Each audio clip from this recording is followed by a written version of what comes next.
साथ और सबसे पहले बात करेंगे कोरोना इज बैक यानी कोरोना रिटर्न्स की। जी हां, आईआईटी कानपुर के एक सीनियर साइंटिस्ट ने दावा किया है कि मई के महीने में कोरोना अपने पीक पर आएगा। कोरोना का एक बार फिर कहर देखने को मिलेगा और मई के महीने से रोजाना 20,000 केस आ सकते हैं। कोरोना की नई लहर की आहट हो रही है। अगले महीने चिंता बढ़ा सकता है कोरोना। बता दें आपको, अभी अप्रैल का महीना चल रहा है और इसके ठीक बाद अप्रैल के बाद वो महीना आ रहा है, मई का महीना आ रहा है, जिसको लेकर संकेत दिए हैं। दावा किया है आईआईटी कानपुर के एक सीनियर साइंटिस्ट ने कि कोरोना अगले महीने मई के महीने में अपने पीक पर होगा। हालांकि अभी अप्रैल का महीना चल रहा है और अप्रैल के महीने में ही जिस तरह से मामले लगातार आ रहे हैं, उससे इतना तो समझा जा सकता है कि कोरोना एक बार फिर जमकर कहर बरपाएगा।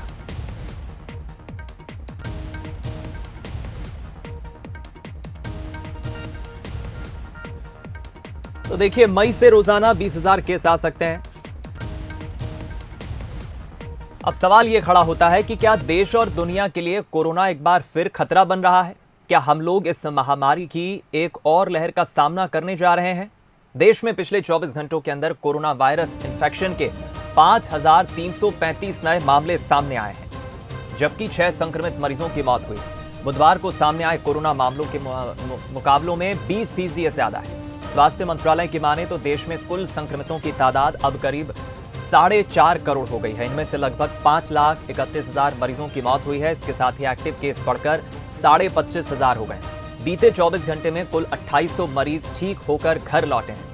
देश में अभी रिकवरी रेट 98.75% है। वहीं कोरोना टेस्टिंग की बात करें तो पिछले 24 घंटे में देश भर में करीब 1,61,000 टेस्ट किए गए। 24 घंटे में सबसे ज्यादा असर वाले राज्य केरल में 900 नए केस, 500 ठीक हुए हैं, तो वहीं 1400 का इलाज चल रहा है। महाराष्ट्र में 569 नए केस आए, 485 ठीक हुए, 2 लोगों की मौत हुई। तो वहीं दिल्ली में 509 नए केस आए, 424 लोग ठीक हुए। हिमाचल प्रदेश में 389 नए केस आए, 177 ठीक हुए। गुजरात में 351 नए केस आए। और WHO के आंकड़ों की बात करें तो देखिए, 68,89,000 लोगों की मौत हुई है। अब तक कोरोना की वजह से सबसे ज्यादा असर USA यानी अमेरिका में पड़ा है। वहीं 10,28,000 लोग इससे संक्रमित हो चुके हैं। 11,18,000 लोगों की मौत हुई है।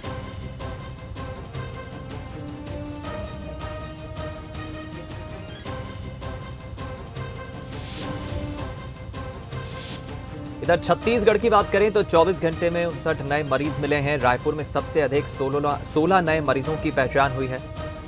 वहीं बिलासपुर और राजनांदगांव में 10-10 मरीजों की पुष्टि हुई है। कोंडागांव में 7 और कांकेर में 6 नए मरीज मिले हैं।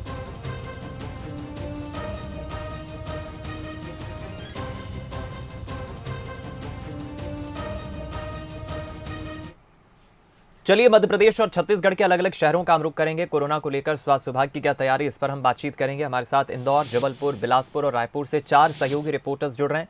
सबसे पहले बिलासपुर का रुख कर लेते हैं। उमेश मौर्य हमारे साथ जुड़े हुए हैं। उमेश, छत्तीसगढ़ ओवरऑल हम बात करें बिलासपुर की और छत्तीसगढ़ की, तो क्या तैयारी स्वास्थ्य विभाग कर रहा है, क्योंकि आंकड़े एक बार फिर सवाल खड़े कर रहे हैं? बिल्कुल दीपक, देखिए, अगर कोरोना संक्रमण के आंकड़ों की बात करें तो पर डे जो मरीजों की संख्या है वो बढ़ रही है।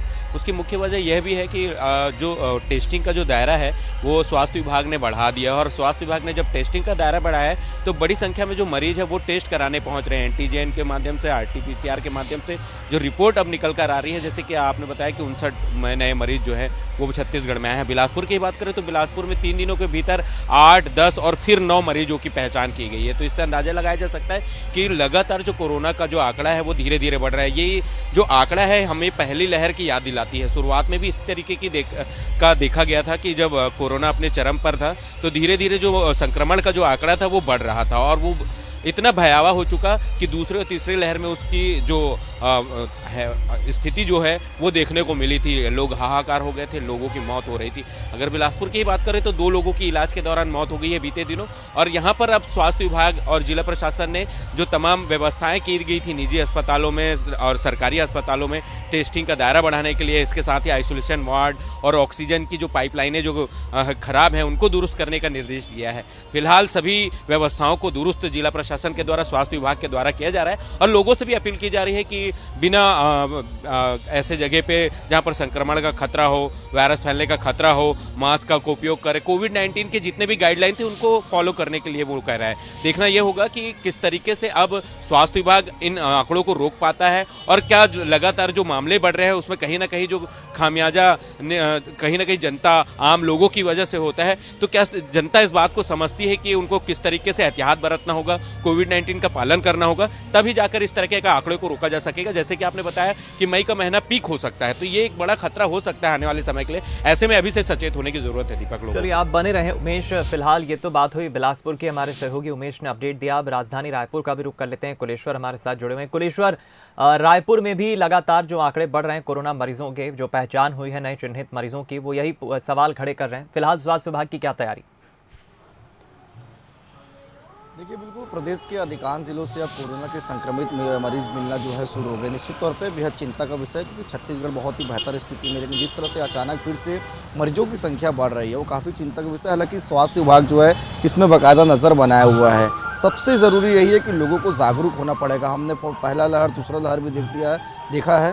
लोग जब तक जागरूक नहीं होंगे तब से हम कोरोना से छुटकारा नहीं पा सकते। अभी भी स्वास्थ्य विभाग के द्वारा यही गाइडलाइन जारी की गई है कि थोड़ी सी भी सर्दी, खांसी, जुकाम है तो नज़दीकी क्लिनिक में जाकर अपने स्वास्थ्य का उपचार कराएं और सरकारी अस्पताल में व्यवस्था की गई है उसमें जाकर जांच कराएं। तो जब तक लोग जागरूक नहीं होंगे तब तक कोरोना से हम जीत नहीं सकते। तो सबसे बेहद ज़रूरी यही है कि लोग जागरूक हो। कोरोना की गाइडलाइन जारी की गई है, किस तरह के लक्षण रहते हैं ये भी लगातार स्वास्थ्य विभाग के द्वारा बताया गया है। तो अगर किसी भी व्यक्ति में इस तरह के लक्षण पाए जाते हैं तो तत्काल जाकर उनको स्वास्थ्य के नज़दीकी जो स्वास्थ्य केंद्र है वहाँ पे इलाज कराना चाहिए। फिलहाल स्वास्थ्य विभाग जो है प्रदेश के तमाम जिलों में अपनी नज़र बनाए रखी, जहाँ पर स्थिति बेकाबू है, जहाँ पे ज़्यादा मरीज मिल रहे हैं वहाँ पे टेस्टिंग जो है और बढ़ा दिया गया है। तो कुल मिलाकर स्वास्थ्य विभाग की पैनी नज़र है ताकि स्थिति जो है वो बेकाबू ना हो। अभी फिलहाल ठीक है, 10-10, 12-12 मरीज जो है कुछ जिलों से मिल रहे हैं, लेकिन अभी भी स्थिति जो है बिगड़ी नहीं है। अभी भी लोग अगर जागरूक हो तो स्थिति को हम कंट्रोल में कर सकते हैं। फिलहाल मरीजों के मिलने का सिलसिला एक बार जारी हो गया है। जो मरीज इक्का दुक्का आ रहे थे अब फिर से 15-20 मरीज निकल के सामने, तो चिंता का विषय तो है और लोगों को भी इसमें जागरूक होना पड़ेगा। चलिए आप बने रहे हमारे साथ। ये बात हुई रायपुर की। अब हम मध्य प्रदेश के आर्थिक राजधानी का रुख कर लेते हैं। अखिलेश सेन हमारे साथ जुड़े हुए हैं इंदौर से। अखिलेश, ओवरऑल इंदौर में अभी प्रशासन क्या तैयारी कर रहा है, क्योंकि इंदौर में भी काफ़ी तादाद में सबसे बहुल्य आबादी इलाका प्रदेश में हम कहें किसी शहर का तो वो इंदौर का है, क्या तैयारी? बिल्कुल दीपक, जिस प्रकार से इंदौर मध्य प्रदेश का सबसे बड़ा शहर है और सबसे आबादी वाला भी शहर है, और रही बात कोरोना की तो दीपक जिस प्रकार से इंदौर में पहली, दूसरी और तीसरी लहर में जो मरीज निकलकर सामने आए थे तो भयावह जो स्थिति थी वो इंदौर में थी। हर तरफ चीख पुकार मची हुई थी, हर तरफ जो एम्बुलेंस की जो सायरन की जो आवाज़ें वही गूंजती हुई दिखाई दे रही थी। सभी लोग घरों में बंद थे, लेकिन जिस प्रकार से जो कोरोना के जो मरीज निकलकर सामने आ रहे थे, लगातार जो इंदौर की अगर स्थिति देखी जाए तो मध्य प्रदेश में सबसे अधिक मौतें भी इंदौर में ही हुई थी। उसके बाद से ही अब फिर एक बार फिर से जो इंदौर में कोरोना है वो डराने लगा है। अगर मैं बात करूं इंदौर के कोरोना की तो पिछले 2 दिनों में जिस प्रकार का जो आंकड़ा निकलकर सामने आया था तो वो कहीं ना कहीं पर एक डरा देने वाला आंकड़ा था, क्योंकि एक ही परिवार से 11 लोग संक्रमित निकले थे। उसके बाद लगातार जो कोरोना के जो मरीज है वो दिन ब दिन कभी 4-5 की संख्या में लगातार बढ़ते जा रहे हैं। हालांकि इसका एक कारण ये भी है कि जो टेस्टिंग है वो बढ़ा दी गई है। यही कारण है कि कोरोना के जो मरीज है वो निकलकर सामने आ रहे हैं। इंदौर में 44 मरीज अभी एक्टिव है, जिनमें से 2 मरीज अस्पताल में एडमिट है। बाकी जो संक्रमित मरीज है उनका होम आइसोलेशन किया गया है। इंदौर की अगर बात की जाए तो इंदौर में जो जिला प्रशासन है, स्वास्थ्य विभाग है, लगातार मॉनिटरिंग कर रहे हैं। उसके साथ ही लोगों को समझाइश दी जा रही है, प्रिकॉशन लेने की बात कही जा रही है, और उसके साथ ही जो आसपास जो भी क्षेत्र हैं जहाँ पर कोरोना के जो संक्रमित मरीज निकलकर सामने आ रहे हैं वहाँ पर RT-PCR या फिर टेस्टिंग का जो दायरा है वो बढ़ा दिया गया है। स्वास्थ्य विभाग की टीम अब सड़कों पर उतर चुकी है, हर एक क्षेत्र में जा जाकर लोगों से बातचीत कर रही है, उन्हें समझाइश दे रही है। और जो जिस प्रकार से जो कोरोना बढ़ा है वो कोरोना अब इंदौर में वो स्थिति ना बने जो कि पहली और दूसरी लहर में बनी थी, उस बात की भी लोगों को जागरूक किया जा रहा है। तो इंदौर की स्थिति अभी बेहतर है अगर एक तरफ से देखी जाए तो, क्योंकि इंदौर में लंबे समय से जो कोरोना के जो मरीज निकलकर सामने भी आए हुए थे तो वो सभी संक्रमित मरीज होम आइसोलेशन है और अभी तक इंदौर में एक भी मौत का जो आंकड़ा है वो अभी निकलकर सामने नहीं आया। तो इंदौर के लिए एक अच्छी खबर है और उसके साथ ही स्वास्थ्य विभाग और जिला प्रशासन है वो सड़कों पर मौजूद है और लोगों को समझाइश दे रहे हैं। चलिए, फिलहाल ये इंदौर की बात हुई, तैयारियां यहाँ पर भी समझाइश दी जा रही है जैसा कि अखिलेश बता रहे हैं। अब जबलपुर का रुख कर लेते हैं, अमित सोनी हमारे साथ बने हुए हैं। अमित, जबलपुर में ही सबसे पहला कोरोना का मरीज मिला था 3 साल पहले जब कोरोना पहली दफा आया था, और अभी भी जो नया वेरिएंट आया है उसका पहला मरीज जबलपुर में मिला है। यहाँ तो प्रशासन को काफी सावधान रहने की जरूरत है, क्या तैयारी? बेशक दीपक, इसको बोल सकते हैं कि कोरोना की दस्तक है। हम बीते 4 दिनों की बात करें तो 4 दिनों से अचानक जो है यहाँ पे रफ्तार पकड़ी है कोरोना के मरीज, जहाँ पे पहले एक भी मरीज़ नहीं आया करता था, लेकिन अब हम देख रहे हैं कि बीते 4 दिनों से 2, 3, 4 का आंकड़ा लगातार छीते जा रहा है। अब तक हम बात करें बीते हफ्ते की तो 11 मरीज़ जो है अभी आइडेंटिफाई हुए हैं कोरोना के, उनके जो है उपचार कर रहा है, होम आइसोलेशन भी चल रहा है। अभी तक हम बात करें तीनों वेव्स आई हैं कोरोना की, उसमें लगभग 68,668 मरीज जो है अब तक आ चुके हैं जिनका उपचार भी हो सकता है। 817 लोग, ये बीते तीनों वेव्स में 817 लोगों ने, ये सरकारी आंकड़ा है, तो 817 लोग जो अपनी जान गंवा चुके हैं। जो बीते 3 जो कोरोना की लहर थी उससे खासा प्रशासन को सबक मिला है और लोग भी अवेयर हुए उसको लेकर के।